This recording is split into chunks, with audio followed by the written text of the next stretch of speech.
오늘 누가복음 4장 1절에서 13절 말씀을 가지고 네가 만일 하나님의 아들이거든 이라는 제목으로 함께 말씀을 살펴보려고 합니다. 중국 제나라의 왕 경공이 공자에게 정치에 대해서 정치란 무엇입니까? 이렇게 물었습니다. 그러자 공자가 이렇게 대답을 해 주었어요. 우리도 종종 들어봤던 말인데 군군, 신신, 부부, 자자. 무슨 뜻입니까? 임금은 임금답고 신하는 신하다우며 아버지는 아버지답고 아들은 아들다워야 한다. 많은 사람들이 함께 더불어 살아가는 사회에서 정치라는 것은 그 사회를 구성하는 구성원들의 다양한 그런 이해관계를 조정하거나 통제해서 그 나라의 정책과 목적을 실현시켜 가는 일이 바로 정치일 것인데 그러한 정치를 향해서 공자가 군군, 신신, 부부, 자자라고 정의한 것은 정말로 탁월한 정의일 뿐 아니라 백성들로부터 권력을 위임받은 사람들이 정말로 새겨야 할 말이 아닐 수 없다라는 생각이 듭니다. 대통령이 대통령으로서 넘어서는 안 되는 선을 넘고 장관들이 장관으로서 넘어서는 안 되는 선을 넘고 군 지휘관들이 지휘관으로서 넘어서는 안 되는 선을 넘고 국회의원들이 국회의원으로서 넘어서는 안 되는 선을 넘고 그러니까 나라가 엉망이 되는 것을 우리가 지금 경험하고 있잖아요. 그래서 그 자리에 있는 사람이 그 자리에 있는 사람답게 행동한다라는 것이 특별한 것도 아니고 너무너무 당연한 것이지만 정치에서 얼마나 중요한 것인지를 깊이 생각하게 되는 요즘입니다. 그런데 정치에 대한 공자의 이런 정의는 정치뿐만 아니라 우리의 일상에서도 그대로 적용이 되지요. 아버지가 아버지답고 어머니가 어머니답고 자녀들이 자녀들답고 선생님이 선생님답고 학생이 학생답고 의사가 의사답고 목사가 목사답고 너무너무 중요하지 않습니까? 그렇게 다양한 분야에 있는 다양한 사람들이 그 사람에게 부여된 사회적인 지위에 맞게 자기의 정체성에 맞게 그 삶을 살아갈 때 그렇게 말하고 행동할 때 우리의 가정들이 건강하게 세워지겠죠. 또 학교에서도 바른 교육이 일어나겠죠. 또 병원을 통해서도 많은 사람들이 좀 더 나은 치료와 돌봄을 받을 수 있게 될 것입니다. 여러분, 우리는 그리스도인입니다. 보이지 않지만 정말로 살아계신 하나님께 우리의 마음을 두고 삶을 살아가는 사람들. 그래서 세상에서 유행하는 것들이나 많은 사람들이 막 서로 욕심내는 것들이나 이런 것들을 자기 삶의 중심에 두고 살아가는 사람들이 아니라 하나님의 뜻, 하나님의 말씀을 삶의 중심에 두고 살아가는 사람들입니다. 그래서 그리스도인, 예수 믿는 사람들이 군군, 신신, 부부, 자자처럼 그리스도인답지 않으면 하나님의 나라는 엉망이 되는 것입니다. 우리가 요즘에 그런 모습들 역시도 선명하게 보고 있지 않습니까? 정치가 나라의 이슈가 되고 그래서 혼란하고 어지러운 이 나라 한가운데서 목사가 목사답지 못하고 교회가 교회답지 못한 모습들을 보이는 것들로 인해서 막 무너지잖아요. 교회가 싸잡혀서 비난받고 욕을 많이 먹잖아요. 또 그런 모습들에 기존의 성도들도 신앙을 포기하는 것은 아니지만 교회를 떠나기도 하잖아요. 오늘 우리가 읽은 말씀은 예수님께서 광야에서 사탄에게 시험을 받으시는 이야기입니다. 그런데 시험이 예수님의 정체성을 흔드는 그런 시험이었는데 우리 1절부터 차근히 살펴보도록 하겠습니다. 우리 1절과 2절 말씀 봅니다. 예수께서 성령의 충만함을 입어 요단강에서 돌아오사 광야에서 40일 동안 성령에게 이끌리시며 마귀에게 시험을 받으시더라. 이 모든 날에 아무것도 잡수시지 아니하시니 날수가 다함에 줄이신지라. 아멘. 예수님을 향한 시험이 광야에서 40일 동안 이루어졌다라고 하는 것은 상징하는 바들이 있습니다. 애굽에서 탈출한 이스라엘 백성들이 40년 동안 광야에서 생활합니다. 가데스 바네아에서 한 지파에 한 명씩 12명의 대표자들이 가나안 땅을 40일 동안 정탐했는데 그렇게 정탐하고 난 후에 했던 보고가 하나님을 향한 원망과 불신앙의 보고였죠. 자기들을 이런 거인들이 살고 있는 땅, 도저히 싸워서 이길 수 없을 것 같은 사람들이 살고 있는 이런 땅으로, 그래서 들어가면 모조리 죽을 것 같은 이런 땅으로 인도하신 하나님을 이제는 더 이상 믿을 수 없다. 도저히 믿지 못하겠다 했던 것이죠. 그래서 곧바로 이 백성들의 본격적인 광야 생활이 40년까지 이어졌던 것입니다. 그래서 하나님의 백성들은 통과하지 못했고 또 광야 생활 내내도 불평하고 원망하고 저주하기까지 했던 광야에서의 시험처럼 하나님의 아들 예수님께서도 광야에서 40일 동안 당하시는 것입니다. 그래서 예수님을 향한 시험이 어떤 말로 시작됩니까? 네가 만일 하나님의 아들이거든. 3절에 네가 만일 하나님의 아들이거든 이 돌들에게 명하여 떡이 되게 하라. 또 9절에 내가 만일 하나님의 아들이거든 여기에서 뛰어내려라. 여러분, 예수님께 돌을 바꾸어서 맛있는 떡이 되게 하는 능력이 없었을까요? 뭐 길게 생각할 필요도 없죠. 예수님께는 그런 능력이 있습니다. 예수님은 모든 것이 가능하신 하나님이십니다. 근데 왜 예수님께서는 지금 배가 너무너무 고픈데, 그래서 먹을 것이 너무너무 필요한데 사탄이 말하는 것처럼 주변에 널려진 돌들에게 명해서 그것들을 떡으로 만들어서 먹는 일을 하지 않았을까요? 여러분, 우리에게 그런 능력이 있고 동일하게 배고픈 상황이 주어졌다면 우리는 어떻게 했을까요? 내가 가장 좋아하는 음식을 내가 가지고 있는 능력으로 만들어서 아주 맛있게 배불리 먹었을 것입니다. 근데 예수님께서는 그 상황에 뭐라고 대답하십니까? 4절, 예수께서 대답하시되 기록된 바 사람이 떡으로만 살 것이 아니라 하였느니라. 사람이 이 세상을 살아가는 이유가 먹는 것에 있지 않다 하시는 것이죠. 우리가 편하게 야, 다 먹고 살자고 하는 것인데 뭐 이런 말들을 종종 하지만 우리가 세상을 살아가는 궁극적인 목적은 먹고 사는 것이 아니다 라는 겁니다. 오해하지 마십시오. 먹는 게 필요 없다. 그렇게 먹고 사는 문제를 부정하는 게 아닙니다. 우리가 이 세상을 살아가는 이유는 먹는 것을 넘어선다.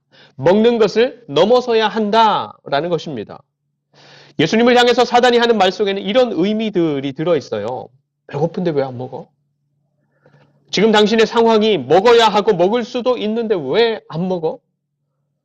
지금 당신에게 가장 필요한 것을 단번에 만들어낼 능력이 있는데 왜 그렇게 하지 않아? 이런 의미들. 여러분, 예수님께서 할 수 있지만 하지 않았던 것, 해도 되지만 하지 않았던 것은 아이러니하게도 사탄이 예수님을 시험하면서 했던 말 속에 그 답이 있습니다. 네가 만일 하나님의 아들이거든.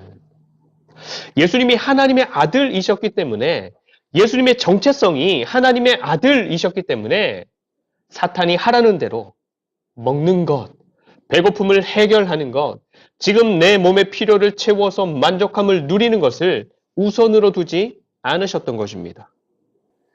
하나님의 아들이라는 정체성을 가진 예수님께는 내가 할 수 있는 능력으로 또 내가 해도 되는 권세로 내 만족함을 채우고 이루고 내 몸의 필요를 채우고 누리는 것이 우선이 아니라 신명기 8장 3절에서 말씀하는 것처럼 하나님의 입으로부터 나오는 말씀으로 사는 것, 그것이 가장 우선이고 삶의 목적이다라는 것을 가르쳐 주시면서 그 삶으로 보여주신 것이죠. 여러분, 우리도 이런 시험들을 자주 마주하지 않습니까? 우리 삶의 많은 문제들, 어려움들, 내가 힘들어하고 고민하는 것들이 바로 이런 먹고 사는 문제들입니다. 뭐 당연합니다. 근데 우리가 믿는 하나님은 지금 당장이라도 우리의 몸을 강건하게, 이미 늙은 몸이라도 젊고 튼튼한 몸으로 강건하게 하실 수 있습니다. 그리고 지금 당장이라도 내가 걱정하고 고민하는 그 문제들을 해결하실 수 있고 지금 당장이라도 우리의 삶이 황금길, 막 탄탄대로의 길을 걷게 하실 수 있는 분이 분명하지만 하나님께서는 우리의 삶을 지금 당장에 그렇게 하지 않으십니다. 연약한 채로 두시고 문제와 씨름하게 두시고 실패하게 두시고 고민하게 두시고 그렇게 먼지 풀풀 나는 광야의 길을 걷도록 하시는 것입니다. 왜요? 신명기 8장 2절과 3절 말씀. 신명기 8장 2절과 3절. 내 하나님 여호와께서 이 40년 동안에 내게 광야 길을 걷게 하신 것을 기억하라. 이는 너를 낮추시며 너를 시험하사 내 마음이 어떠한지 그 명령을 지키는지 지키지 않는지 알려 하심이라. 너를 낮추시며 너를 줄이게 하시며 또 너도 알지 못하며 내 조상들도 알지 못하던 만나를 내게 먹이신 것은 사람이 떡으로만 사는 것이 아니요 여호와의 입에서 나오는 모든 말씀으로 사는 줄을 네가 알게 하려 하심이니라. 아멘. 우리가 하나님의 백성들이기 때문에 그런 상황 가운데 두신대요. 우리가 하나님의 아들들이기 때문에 우리로 그 위험한 광야 길을 걷게 하시고 그 아픔과 고통의 길을 지나게 하신다 하시는 것입니다. 그래서 우리는 하나님으로 살아야 하는구나. 하나님이 답이구나. 그래서 하나님과 우리의 관계를 정말로 신뢰하는 관계, 정말로 사랑하는 관계로 만들어 가려고 하신다 하는 것입니다. 그래서 우리는 세상살이 가운데서 늘 마주하는 문제나 고통이나 어려움이나 아픔이나 연약함이나 이런 모든 상황들을 마주할 때 하나님 이것 좀 해결해 주세요. 이것만 잘 풀어주시면 더 열심히 하겠습니다.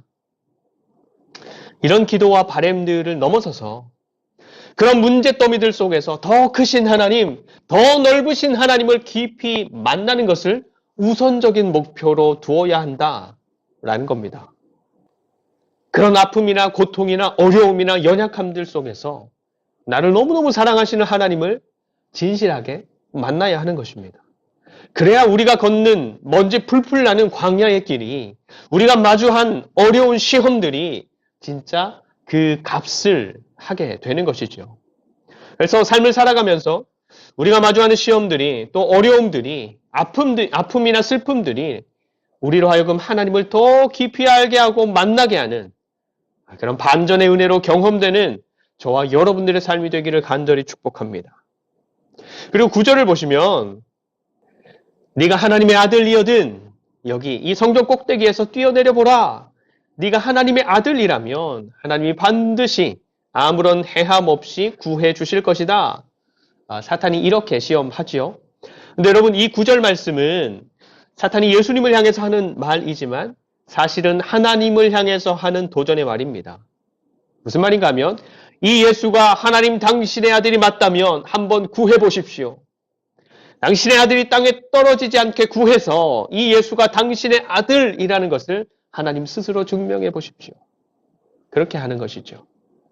그래서 예수님께서 이렇게 대답하시는 것입니다. 주 너의 하나님을 시험하지 말라. 여러분 우리가 하나님의 아들들이라는 것은 우리의 그 정체성은 우리가 가진 능력으로 혹은 내가 멋지게 성공하는 것으로 증명하는 게 아닙니다. 더불어서 우리가 하나님의 아들들이라는 것을 하나님께서 우리를 구해 주시는 것으로 우리의 문제를 해결해 주시는 것으로 증명하시는 것도 아닙니다. 우리가 하나님의 자녀라는 것은 어떤 상황에서도 우리가 하나님의 말씀을 따르는 것으로 하나님을 우선으로 여기는 삶을 살아가는 것으로 증명하는 것입니다. 또 하나님께서 우리의 아버지가 되신다라는 것은 어떠한 상황에서도 하나님께서 우리와 함께 하시는 것으로 하나님께서 증명하시는 것입니다. 그래서 여러분 우리가 어려움을 당한다 라고 해서 우리가 고통을 당한다 나한테 주어진 문제가 빨리 해결되지 않는다 라고 해서 하나님께서 나를 사랑하지 않는다 이거 아닌 것입니다. 여러분 우리가 좀 가난하다 우리가 좀 연약하다 하는 일이 좀 그렇다 일이 잘 안 풀린다 학생들이라면 성적이 안 나온다 남들이 좋다라고 하는 대학을 나만 못 갔다 그렇다고 해서 우리가 하나님의 자녀로서의 자격이 미달이다 하나님의 영광을 드러내지 못한다 이것도 전혀 아닌 것입니다. 다시 한번 우리가 하나님의 말씀을 따르는 것으로 하나님의 말씀을 삶의 중심에 두고 살아가는 것으로 우리가 하나님께 속한 사람들이다라는 것을 증명하는 것이고요. 하나님은 우리가 어떤 처지에 있든지 우리를 향한 시선을 거두지 않으시고 우리가 돌아오기를 끝까지 기다리시고 언제나 우리와 함께 하시고 끝까지 사랑하는 것으로 우리가 하나님의 아들들이라는 것을 증명하신다라는 겁니다. 옆에 있는 분들에게 이렇게 말해 줍시다. 당신은 하나님의 자녀입니다. 당신은 끝까지 하나님의 자녀입니다. 아멘. 그래서 하나님의 자녀된 우리에게 5절부터의 시험 역시도 늘 찾아오는데 5절부터 7절 말씀 보겠습니다. 5절부터 7절 마귀가 또 예수를 이끌고 올라가서 순식간에 천하만국을 보이며 이르되 이 모든 권위와 그 영광을 내가 네게 주리라. 이것은 내게 넘겨준 것이므로 내가 원하는 자에게 주노라. 그러므로 내가 만일 내게 절하면 다 내 것이 되리라. 사탄이 시험, 유혹합니다. 나한테 절하면, 나를 경배하면, 나를 섬기겠다고만 하면 지금 눈에 보이는 이 모든 것들, 이 세상에서 누릴 수 있는 무엇이든지, 그게 돈이든지, 힘이든지, 명예이든지, 성공이든지, 네가 원한다면 원하는 모든 것을 너한테 단번에 줄 것이다. 이렇게 제안하고 있는 것이죠. 여러분, 이 정도 막 천하만국이 아니라 한 100억 정도를 얻을 수 있다면 여러분 어떤 것까지 하실 수 있겠습니까? 하나님께서 세상을 창조하시고 지금도 운행하시는 것은 이 땅의 사람들을 하나님께 속한 사람들로 새롭게 빚어가시기 위해서 세상을 창조하시고 여전히 운행하고 계시는 것입니다. 그리고 하나님께서 창조하시고 지금도 여전히 운행하고 계시는 그 세상 속에서 사람들 각자가 자기 것도 아니지만 그 세상 속에서 사람들이 각자의 삶을 살아갈 수 있도록 하신 것은 사람들이 자기에게 주어진 삶을 살아가면서 하나님을 깨닫고 그래서 하나님께 속하게 되고 그래서 계속해서 하나님의 사람으로 자라가는 그런 기회로 삼으라고 그 생명과 삶이 허락된 것입니다. 근데 사탄의 유혹을 보십시오. 어떻습니까? 그것만 포기해라 라고 하잖아요. 그것만 포기해라. 자기가 나를 위해 할 수 있는 모든 것을 할 테니까 자기가 줄 수 있는 모든 것들을 나한테 아낌없이 줄 테니까 그것만 포기해라. 하나님만 포기해라. 나한테로 와라. 네가 나한테 절하면 이 세상에 속한 모든 권세와 이 세상에 속한 모든 영광을 너한테 주리라. 여러분, 우리 그리스도인된 사람들이 그리스도인으로서의 정체성을 점점 잃어가는 것은 살아계신 하나님의 통치가 이 땅 가운데에서 이루어지는 것을 점점 사라지게 만드는 것과 같습니다. 그런데 그렇게 모든 것의 주인 되신 하나님의 통치를 이 땅에서 점점 몰아내는 그런 엄청난 짓을 해서 우리가 얻는 것은 도대체 무엇입니까? 내 삶의 현장에서 하나님의 통치를 몰아내고 내가 뜻하고 내가 계획하고 내가 원하는 것들을 열심히 이루는 삶을 살아가는 것으로 내가 얻게 되는 것은 도대체 무엇입니까? 그렇게 하나님을 저 멀리 몰아내고 외면하고 그래서 하나님과 상관없이 아니면 하나님은 좀 뒤로 밀어둔 채 자유롭게 편안하게 삶을 누리는 것으로 우리가 맺게 되는 열매, 우리 삶의 마지막에 결국에 우리 손에 들리게 되는 열매, 그 열매는 무엇입니까? 요한일서 2장 16절 17절 말씀에 이렇게 기록되어 있습니다. 이는 세상에 있는 모든 것이 육신의 정욕과 안목의 정욕과 이생의 자랑이니 다 아버지께로부터 온 것이 아니요 세상으로부터 온 것이라. 이 세상도 그 정욕도 지나가되 오직 하나님의 뜻을 행하는 자는 영원히 거하느니라. 아멘. 여러분, 우리가 우리의 삶에서 추구하는 대부분의 것들은 지나가는 것들입니다. 우리의 눈을 즐겁게 하기도 하고 우리의 몸을 만족하게 하기도 하고 자랑스럽게 하는 것들이지만 변하는 것들이고 지나가는 것들이고 결국에는 없어지는 것들, 그래서 영원히는 붙잡을 수 없는 것들이랍니다. 그런데 하나님의 뜻을 행하는 사람들은 별로 티도 안 나요. 당장에 먹고 사는 일에 도움도 안 돼요. 그렇지만 영원히 거한다. 없어지지 않는다. 아무리 작은 것이라도 날아가 버리지 않는다. 하나님의 말씀을 따르고 행하는 것은 세상과 함께 변하고 사라지고 그렇게 허무하게 끝나버리는 게 아니라 영원히 남는다. 그래서 요한일서 2장 15절에서 뭐라고 말씀하냐 하면 이 세상이나 세상에 있는 것들을 사랑하지 말아라. 왜냐하면 누가 됐든지 세상을 사랑하게 되면 아버지의 사랑이 그 안에 머물 수 없기 때문이다. 여러분, 이 세상에 하나님하고 바꿀 수 있는 것은 존재하지 않습니다. 하나님하고 바꾸어도 되는 것은 존재하지 않습니다.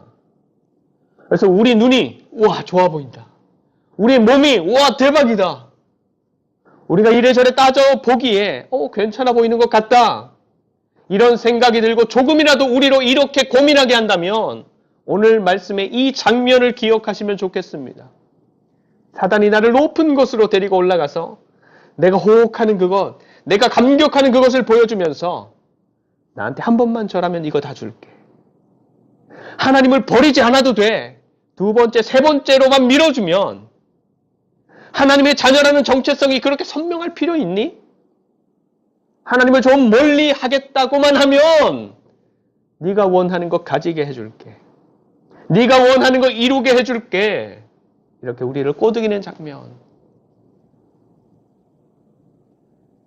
여러분, 하나님과 바꿀 수 있는 것은 없습니다. 하나님을 멀리 하면서까지 반드시 얻어야 하고 이루어야 하는 것은 이 땅에 존재하지 않습니다. 내가 하나님께 속한 사람이라는 것, 내가 하나님의 자녀라는 것, 우리의 정체성이 그리스도인이라는 것을 언제나 어디서나 어느 때나 잊지 않으시는 저와 여러분들이 되기를 축복하고 그렇게 그리스도인다움을 잃지 않는 저와 여러분들이 되어서 우리가 가는 모든 곳이 하나님의 통치가 임하는 하나님 나라가 되고 우리가 하는 모든 일들이 하나님의 뜻을 이루는 하나님의 역사가 되고 그렇게 하나님과 동행하는 즐거움을 마음껏 누리는 사람들로 자라가는 사랑하는 하늘중지 교회가 되시기를 간절히 축원드립니다. 기도하겠습니다. 하나님, 우리는 하나님을 아버지라 부르는 하나님의 자녀들입니다. 하나님, 우리는 예수 그리스도를 중심에 모시고 살아가는 그리스도인입니다. 우리가 어디에 속한 사람들인지, 그래서 무엇으로 살아야 하는 사람들인지를 늘 놓치지 않는 백성들이 되게 하여 주시옵소서. 감사드리며 우리를 사랑하시는 예수 그리스도의 이름으로 간절히 축복하며 기도드립니다. 아멘.